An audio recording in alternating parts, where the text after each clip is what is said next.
राधे राधे। देखिए, वेदों में, शास्त्रों में, पुराणों में, इतिहास में सर्वत्र गुरु की इम्पोर्टेंस बहुत ही अधिक बताई गई है। बहुत ही महत्व है गुरुदेव का। जब संसार में ही देखिए बहुत ही महत्व है।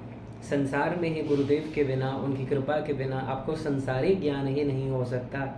और जो आध्यात्मिक जगत है, जो दिव्य जगत है, जो स्पिरिचुअल जगत है, जहाँ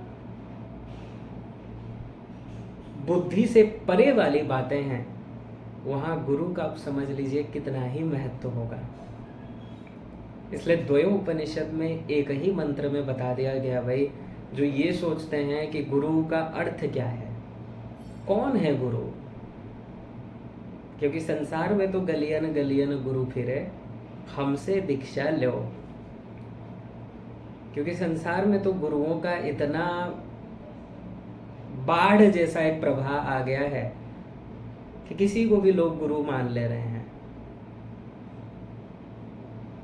ऐसे ऐसे गुरु हैं संसार में कि गलियन गलियन गुरु फिरे, हमसे दीक्षा लो, स्वर्ग जाओ चाहे नरक में, धोती रुपया दो।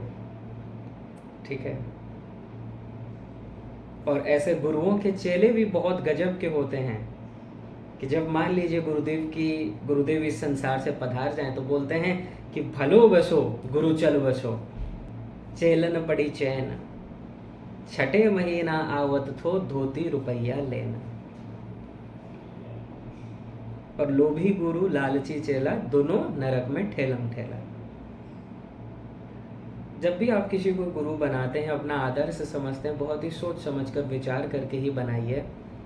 क्योंकि अगर कोई गलत मार्गदर्शक आपको मिल गया और आप उसके शरणागत हो गए, वो स्वयं तो नरक जाएगा ही, क्योंकि अधूरा है, उसको पता ही नहीं है, वो आपको सही चीजें बता ही नहीं सकता। और साथ में जितने उसके शरण में होंगे सभी नरक को जाएंगे।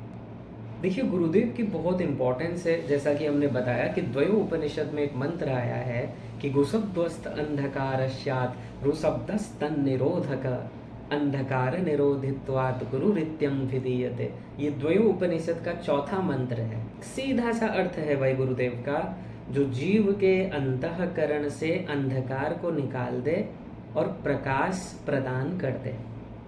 जो जन्म जन्मांतर के अंधकार हैं, अंधकार क्या है? माया ही है।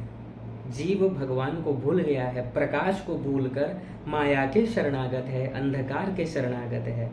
और जो इसी को चेंज कर दे, अर्थात माया से हटाकर भगवान की ओर, प्रकाश की ओर आपको ले जाए, वही गुरु है। जो अपने वाणी से, अपने वचनामृत से आपके हृदय में भगवान के लिए प्रेम जागृत कर दें, वही गुरु है। और अगर और सरल शब्दों में आप जानना चाहते हैं भाई गुरु है कौन, जिससे भी देखिए आपको कुछ सीखने को मिल जाता है, लोग उसे गुरु बता देते हैं, ठीक है, लेकिन वो गुरु कौन है, वास्तव में गुरु कौन है? जो अंधकार को हटा दे, जिनकी कृपा से माया चली जाए, जो जन्म जन्मांतर से ज्ञान सोया हुआ है, उस दिव्य ज्ञान को जगा दे, वो गुरु है कौन? एक ही इसका मतलब समझ लीजिए, जो श्रोत्रिय ब्रह्मनिष्ठ हो, बस इतना ही है गुरु का अर्थ। क्योंकि मुंडको उपनिषद में कहा गया कि परीक्ष लोकान कर्मचितान ब्राह्मणो निर्वेद माया नास्त्य कृतः कृतेन तद विज्ञानार्थम स गुरुमेवा विगच्छेत समित पाणी श्रोत्रियम ब्रह्मनिष्ठम। मुंडको उपनिषद के पहले मुंडक के दूसरे खंड का 12वां मंत्र।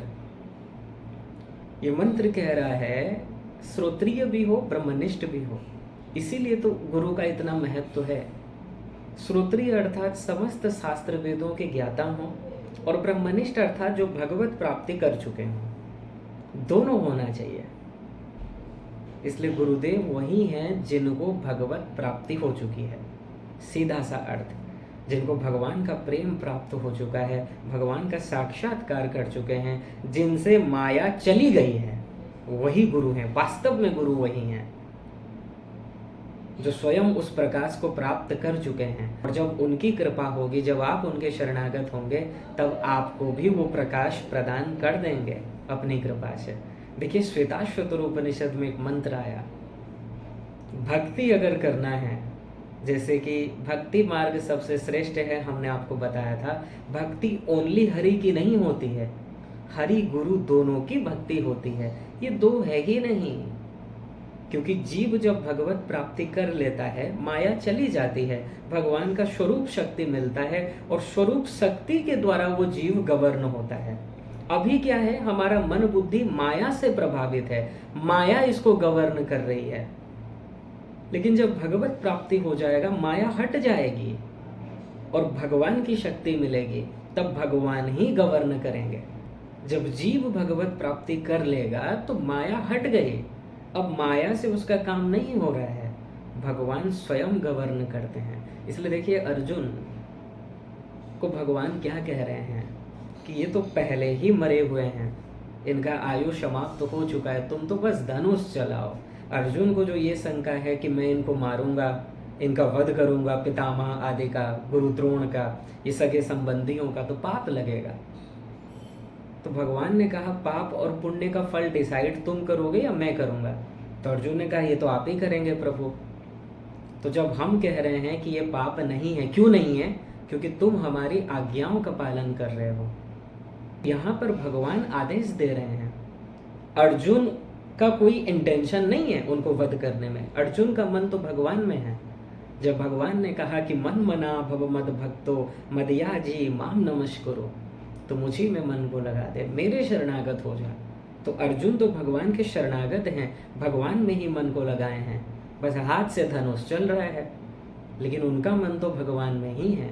और ये कैसे संभव है कि किसी को गुस्सा नहीं है लेकिन फिर भी वो वध कर रहा है, धनुष चला रहा है?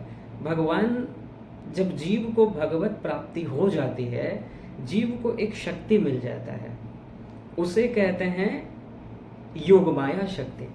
योगमाया शक्ति का ऐसा ही काम होता है कि जीव अपने पर्सनैलिटी में है, अर्थात वो भगवान का ही स्मरण कर रहा है, भगवान के शरण में है, लेकिन बाहर से माया का वर्क हो रहा है। ये है योग माया। ये मिल जाती है शक्ति जब जीव भगवत प्राप्ति कर लेता है। तो कहने का तात्पर्य है, जीव जब भगवत प्राप्ति कर लेगा, वो जीव नहीं रहा, वो भगवान के समान ही हो गया। क्यों? क्योंकि भगवान अभी उसके हृदय में बैठकर उसका वर्क करेंगे। अर्थात आप ये समझ लीजिए, उसका कार का चाबी अभी भगवान के हाथ में है, अभी भगवान ही गाड़ी को चला रहे हैं, वो बैठा है बस गाड़ी में। इसलिए गुरु में और हरि में कोई अंतर नहीं है। बता दिया गया कहीं कहीं कि गुरुदेव बड़े हैं, इसलिए बताया गया क्योंकि देखिए, भगवान तो पहले नहीं मिलेंगे, पहले गुरु ही आएंगे। गुरु आपको समझाएंगे, आपको उनकी आज्ञाओं को मानना पड़ेगा, उनके शरणागत होना पड़ेगा, उनकी बताए हुए साधना को करना पड़ेगा। जब मन शुद्ध होगा, गुरु ही आपको दिव्य प्रेम देंगे। इसलिए गुरु की इम्पोर्टेंस बहुत है। डायरेक्ट भगवान आके तो नहीं समझाएंगे, गुरु ही समझाएंगे, गुरु ही साधना करवाएंगे। इसीलिए कहा गया कि गुरु गोविंद दो खड़े, एक तरफ गुरुदेव हैं, एक तरफ गोविंद हैं। कबीरदास जी बोल रहे हैं, मैं किसके पहले चरणों का स्पर्श करूं? तो कबीरदास जी ने पहले गुरुदेव का चरण स्पर्श किया, क्योंकि गुरुदेव की कृपा से ही आज गोविंद का दर्शन हो रहा है।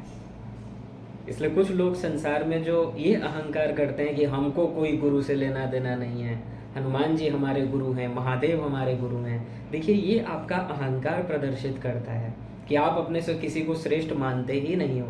हनुमान जी नो डाउट सभी के गुरु हैं, महादेव सभी के गुरु हैं, लेकिन महादेव डायरेक्ट आपको नहीं आएंगे समझाने, हनुमान जी डायरेक्ट नहीं आएंगे, अपने ही दूत को भेजेंगे, अपने ही शरणागत को भेजेंगे, अपने ही प्रेमी को भेजेंगे, वो आपको समझाएंगे।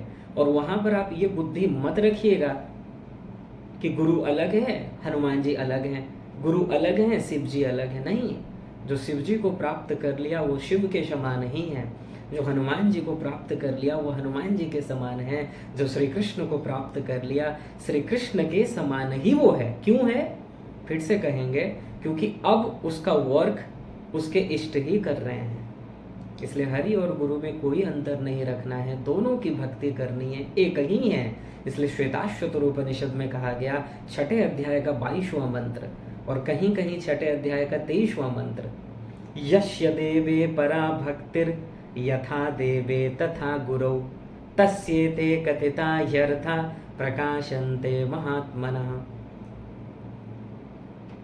यथा देवे तथा गुरु, जैसी भक्ति भगवान की हो वैसे ही भक्ति गुरु की हो।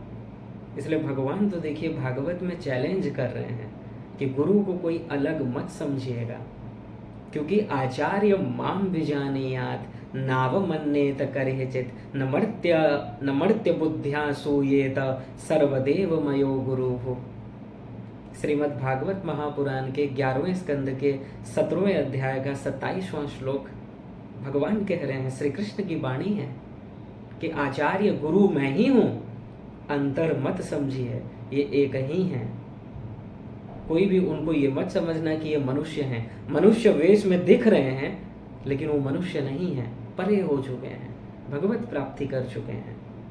उनका वर्क भगवान ही कर रहे हैं। दिख तो रहा है कि बाहर से माइक वर्क हो रहा है, लेकिन भीतर से वो जीव, वो भगवान का भक्त भगवान में ही लीन है। बाहर तो देखिए संसार में है, इसलिए संसारी मटेरियल चीजें वर्क करनी होती है, क्योंकि संसार में हो तो अगर अपने ही स्वरूप में महापुरुष रहेंगे फिर तो उनका यहाँ पर रहना मुश्किल हो जाएगा।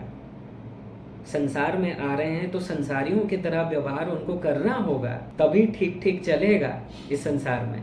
नहीं तो ओनली अगर वो भगवान के प्रेम में ही लीन रहे, संसारियों का उद्धार कौन करेगा, कल्याण कौन करेगा बताइए। वो तो अपना मस्त रहेंगे भगवान की भक्ति में, उनको कुछ करने की आवश्यकता नहीं है। ये माइक वर्क इसीलिए होता है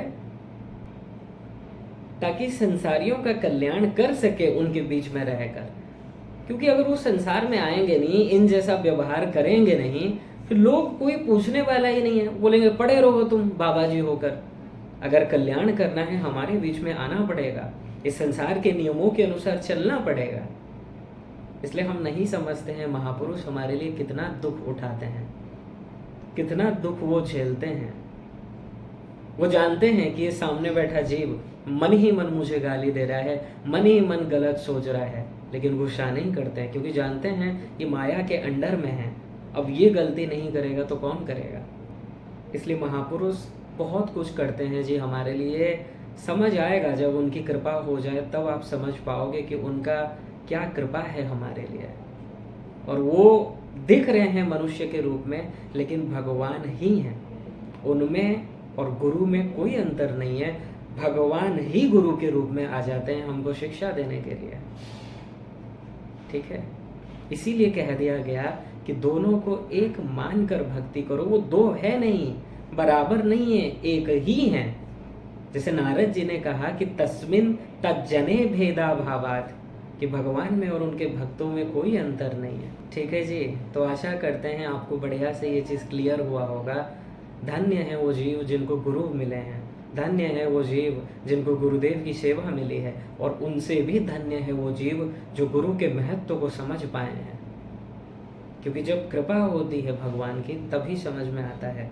और जिन्होंने गुरुदेव को समझ लिया, गुरुदेव की अगर कृपा हो गई, भगवान को आना ही पड़ेगा, रोक नहीं सकता कोई। राधे राधे।